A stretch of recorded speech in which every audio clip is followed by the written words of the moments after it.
Okay, and we are live, Gregory.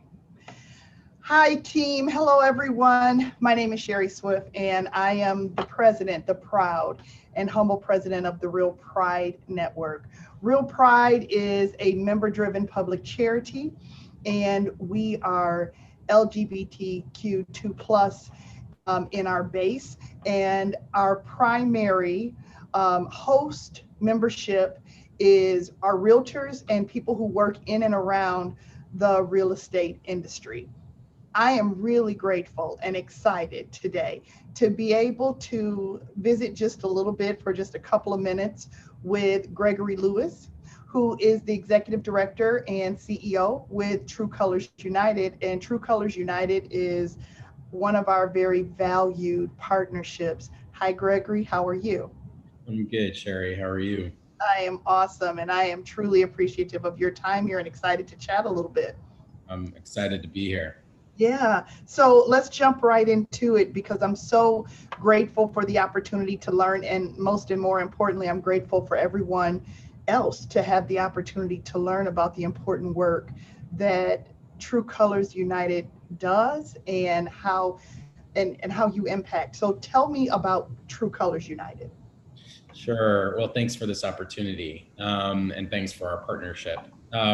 True Colors United is focused on implementing innovative solutions to youth homelessness by really focusing in on the unique experiences of LGBTQI youth. And the reason being is that LGBTQI youth are up to 40% more likely to experience homelessness than non-LGBTQI young people.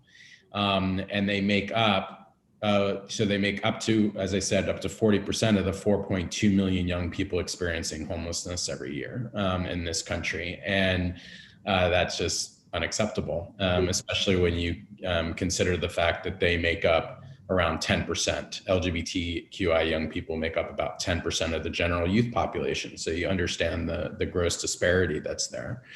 And so True Colors United is really about putting into place those long-term solutions that will ultimately, hopefully, bring an end to youth homelessness overall by focusing in on the unique needs of LGBTQI young people. Because when you focus in on the needs of those who are most impacted by an issue, then all the people who are impacted by that issue will be served. And that's kind of turning things on its head in the way that things typically happen in the US and North America, where even in around issues like homelessness or youth homelessness, where everybody is vulnerable and marginalized, still the solutions are geared more towards the more privileged within that population. And so we really need to shift that. And so we do this work at the local, state, national, and international levels through four key program areas. Through advocacy. So we're working in halls of government in Washington, D.C. and state capitals across the country to really push for the funding and policies and programs that are needed to bring an end to this problem. We are providing, secondly, we're providing free training and education to service providers like shelters and drop-in centers and longer-term housing programs so that they can serve LGBTQI young people in a safe, welcoming, and inclusive manner. Third, we work with young people with lived experience of homelessness themselves to be the leaders that are truly needed to develop and implement the solutions to this problem. They're the experts, they've lived it, they know better than anybody else what's needed to fix this problem. And so we really work with young people to ensure that they have what they need to be the leaders we need them to be. And then lastly, we provide technical assistance to entire communities where we really engage. Youth homelessness is a community issue. And so you have to look at it from a whole entire community's perspective, and you need to bring all the key players to the table, and you need to look at community-based solutions to the problem. So what we do is we help communities do that. In particular, we help them develop youth action boards so that, again, young people with lived experience are driving the solutions forward in those communities. such important work. Um, and I think about as a person who lives in the LGBTQ community, and I think about my younger self, you know, and I did not live out and in my truth until I was an adult. And a good part of the reason for that is, what the whole why and what for. I would believe that creates the disparaging numbers.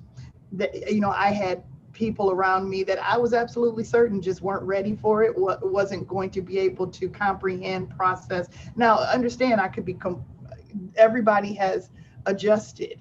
And as an adult, you can wait for people to adjust. But young people, children who are depending on adults to care for them emotionally, financially, mentally, they are leaning into adults for everything that they have. So it's so interesting because in our community today, we say every opportunity that we get and with every microphone that we can grab, we say, live your truth. And transparency is where it's at. And then this is sometimes the blowback for them, is that they don't have a place to live and a place to call home. So very, very, very important work. And I have tremendous respect for the difficult work, because it has to be emotionally kind of challenging as well. What is the most difficult part of your work? What would you say is the most difficult thing about what you all do? I think it's this. Well, first of all, thank you for sharing your story, Sherry. I appreciate that. Um, and your story is, similar to so many other people's stories. Hopefully, we can get to a point in our near future where these barriers and obstacles and fear are no longer present for any young person or anybody who who's ready to own their truth of who they are as an LGBTQI person. What I would say is the most challenging aspect of this work around youth homelessness is, you have the immediate crisis of young people who are in need of services that typically requires most, if not all, the resources and attention, rightfully so, because young people are in crisis, they need help, they need support. But if we really want to truly end the problem of youth homelessness, we have to, at the same time, while we're providing those kind of crisis level services, really shift towards longer term solutions and the real systemic changes that have to happen for this problem to actually end. Otherwise, we're just going to have this continuous crisis going on and on and on. And so it's hard to gain the support and investment from government and funders and the public when you want to, let's say, look at prevention and look really upstream and look at all the places that young people are coming into the experience of homelessness, whether it be, as you mentioned, family conflict, whether it be involvement in the child welfare system and the juvenile justice system, the school system not succeeding for young people, not meeting the young people's needs.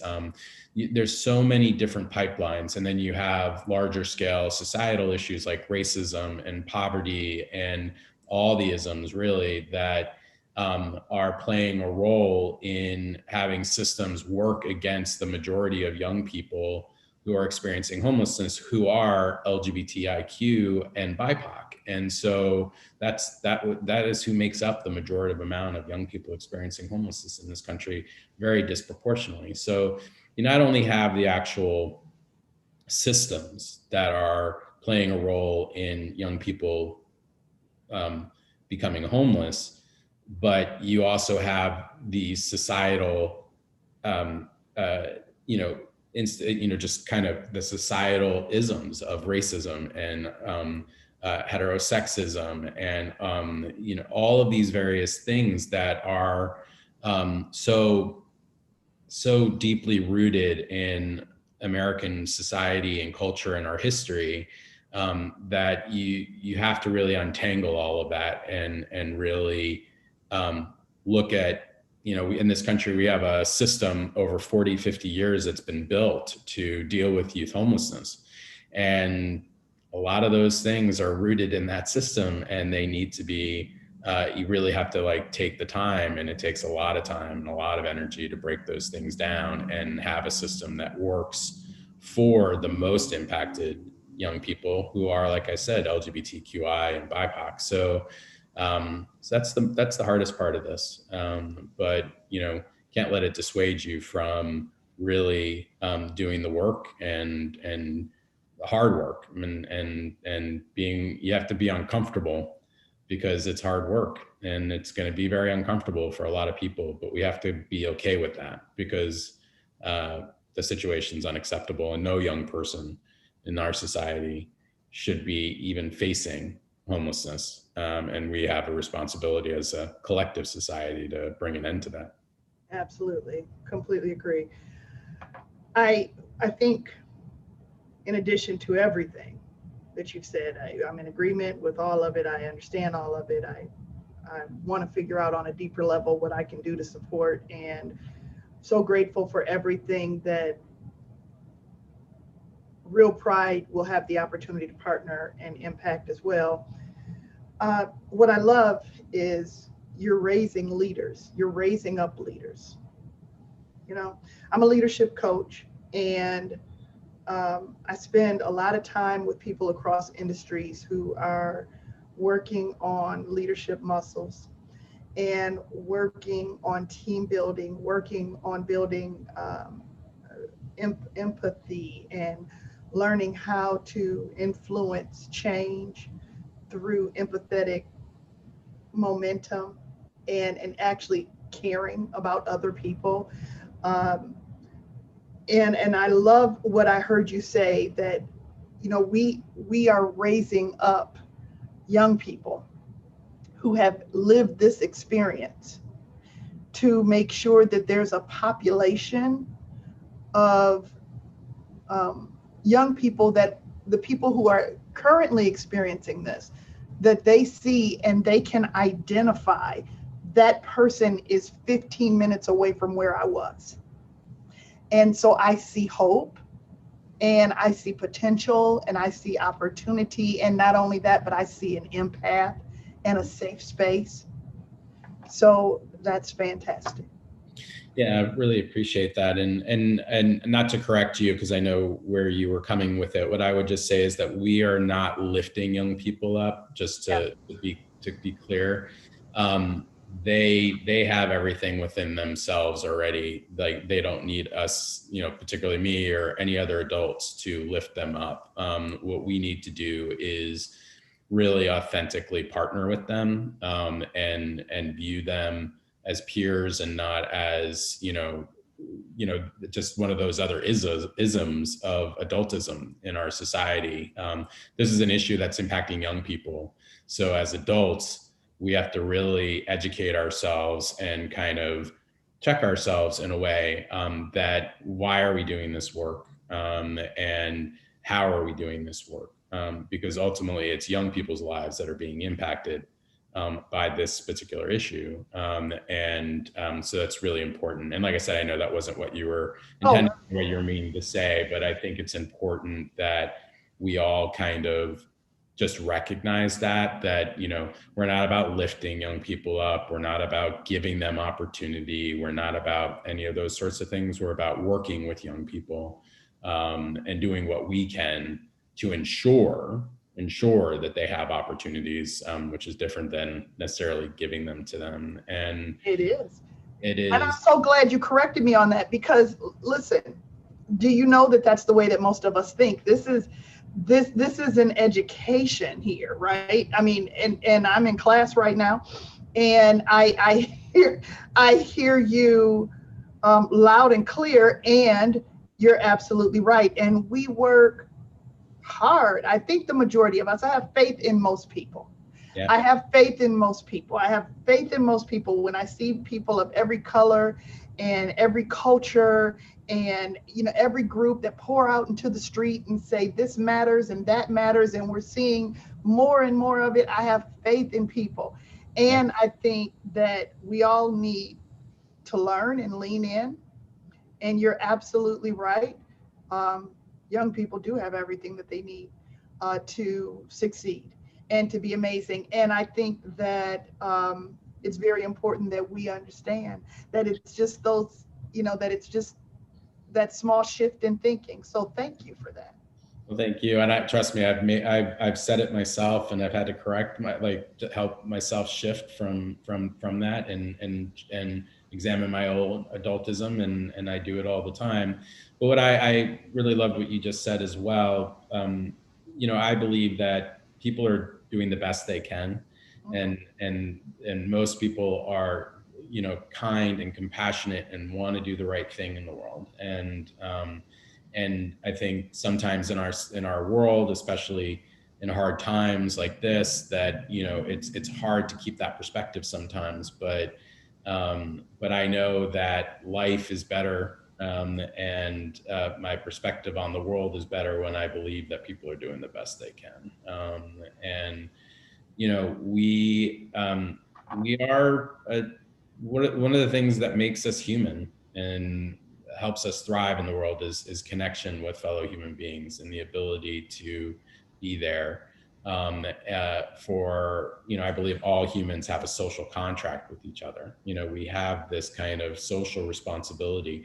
One day I may need help, the next day the person next to me might need help, and we as a society need to see that, and I think understand that asking for help is a good thing, and providing help when needed is a good thing. And we have to move away from this kind of individualism that tends to pop up sometimes, a lot of times in America, and realize that we have a responsibility to each other. So I really appreciate what you were saying. It really resonated Yes. with me.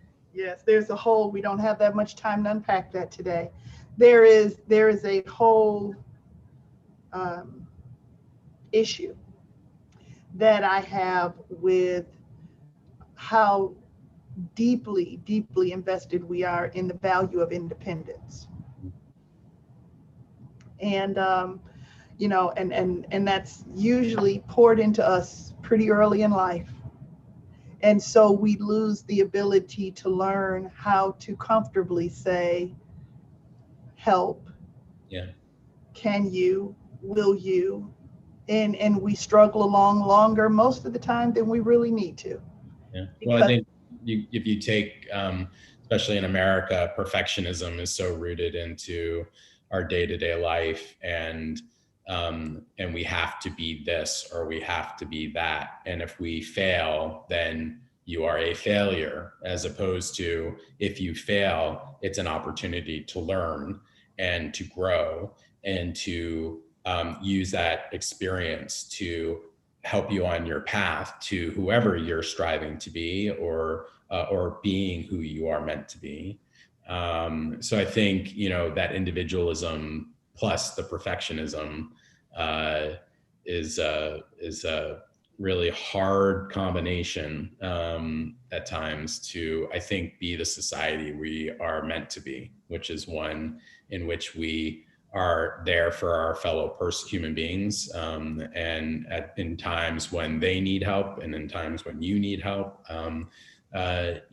That's something that is my hope, and in the direction that we can head more as a country. And I've certainly seen that time and time again through this work at True Colors United, to look at the issue of youth homelessness and to come up with solutions. Some of the best people I've ever met in my life are exactly that, people who are so committed to the collective good in our society. And I see day in, day out what happens when you tap into that side of yourself as a person, as a group of people, we can achieve whatever we set our minds to. And I think there's so many unfortunate external forces that can impede that from happening. But I believe in I believe in human beings. I believe in our society, and I believe we can end youth homelessness. I believe we can address all of our societal ills if we stand together and really take the time to understand each other and move forward together. I agree. I agree. I believe. And I am so grateful again for our partnership. We are committed to learning, listening, and working with you towards your goal. And so, to that end, we are, as you know, we are committed to donating 50% of the proceeds that come from our membership and our sponsorships through the month of July. And we are excited to be able to do that monetary contribution, and then want to lean in and learn more about how we can do more, learn more first, and do more, so that we can actually represent properly and show up properly in complete respect. And Well, we're so grateful for this partnership. It's been a joy working with you and Robert and everybody at the Real Pride Network, and I'm just excited to see where our partnership goes, and so grateful for the support you'll be providing, because it will make a huge difference in our ability to do our work around LGBTQI youth homelessness. well, thank you. So, everyone, I want to thank you for tuning in here for a couple of minutes. I think I could go on and on talking to Gregory for a very long time, because he's super interesting and I'm learning so much. And I believe in the work that True Colors United is doing. But I'm out of time, and we're all out of time here. So, what I'm going to say is, should you watch this and think there, there's a need, they are filling a need, they are working towards an important solution, and I would like to contribute, we want to invite you to go to realpride.network and click the join button. You'll have several options at that point to join us at the level that makes most sense to you. If you have any questions, please don't hesitate to reach to leadership directly, and we'd love to answer those questions. But most importantly, how about we just all lean in together and do what we can, put our boots on the ground and do what we can to impact outcome. Thanks again, Gregory, for the time. I appreciate you so much. Thank you. Thank you.